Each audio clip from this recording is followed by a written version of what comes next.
ಗಣಪತಿಯ ಹಬ್ಬ ಸದ್ಯದಲ್ಲೇ ಬರ್ತಾ ಇದೆ. ವೈಯಕ್ತಿಕವಾಗಿ ನಾವೆಲ್ಲರೂ ಪರಿಸರ ಜಾಗೃತಿಯ ಬಗ್ಗೆ ಕಾಳಜಿ ವಹಿಸಬೇಕು. ಸರ್ಕಾರದ ಅನೇಕ ಇಲಾಖೆಗಳು ಇದರಲ್ಲಿ ಸಮನ್ವಯ ಮಾಡ್ತಾ ಇದೆ, ಆದ್ರೆ ಅಷ್ಟೇ ಸಾಕಾಗ್ಲಿಕ್ಕಿಲ್ಲ. ವೈಯಕ್ತಿಕವಾಗಿ ನಾಗರಿಕರು ಇದರ ಜೊತೆಯಲ್ಲಿ ಹೆಚ್ಚು ಸ್ಪಂದನೆ ಮಾಡಬೇಕು. ಇದಕ್ಕಿರ್ತಕ್ಕಂಥದ್ದು ಎರಡೇ ಪ್ರಮುಖವಾದದ್ದು. ಒಂದು, ಮಣ್ಣಿನ ಗಣಪತಿಗಳನ್ನೇ ಉಪಯೋಗಿಸ್ಬೇಕು. ಎರಡನೇದು, ಬಣ್ಣರಹಿತ ಗಣಪತಿಗಳನ್ನು ಉಪಯೋಗಿಸ್ಬೇಕು. ಮೂರನೇದು, ನದಿಗಳಿಗೆ ಗಣಪತಿಗಳನ್ನು ಬಿಡ್ತಕ್ಕಂಥ ಪ್ರಮಾಣ ಕಮ್ಮಿ ಆಗ್ಬೇಕು. ಬೇಕಾದಷ್ಟು ಕಡೆ ಈಗ ಹೊರಗಡೆ ಚಾನಲ್ಸ್ ಇದೆ, ಬೇಕಾದಷ್ಟು ಕಡೆ ಈಗ ಅಲ್ಲಲ್ಲೇ ಕೆರೆಗಳು ನಿರ್ಮಾಣ ಮಾಡ್ತಾ ಇದ್ದಾರೆ, ಪಾಂಡ್ಗಳು ನಿರ್ಮಾಣ ಆಗ್ತಾ ಇದ್ದಾರೆ, ಮನೆ ಮುಂದೆನೆ ವಾಟರ್ ಟ್ಯಾಂಕ್ ಬರ್ತಾ ಇದೆ.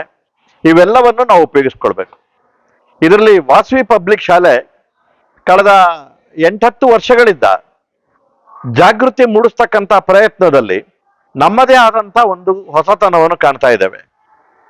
ಪರಿಸರ ಗಣಪತಿಯನ್ನು ಬಳಸಿ ಅಷ್ಟೇ ಇಲ್ಲ, ಕನಿಷ್ಠ 100 ಮಣ್ಣಿನ ಗಣಪತಿಗಳನ್ನು ವಾಸವಿ ವಿದ್ಯಾಲಯದಲ್ಲಿ ಸಾರ್ವಜನಿಕರಿಗಾಗಿ ಮೀಸಲಿಟ್ಟಿದ್ದೇವೆ.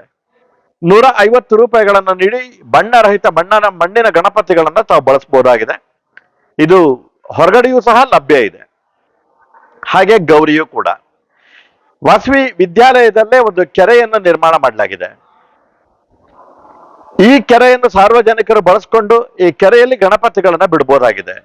ಒಂದು, ಒತ್ತಡದಲ್ಲಿ ಗಣಪತಿಗಳನ್ನು ಬಿಡ್ತಕ್ಕಂಥದ್ದು ಕಮ್ಮಿ ಆಗುತ್ತೆ.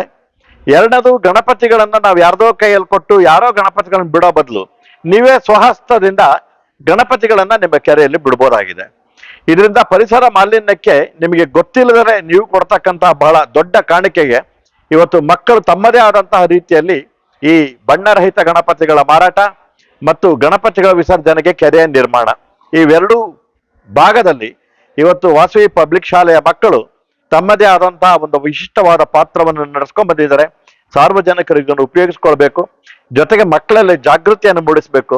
ಇಂತಹ ಕೆಲಸವನ್ನು ನಾವು ಯಾಕೆ ಮಾಡಬೇಕು?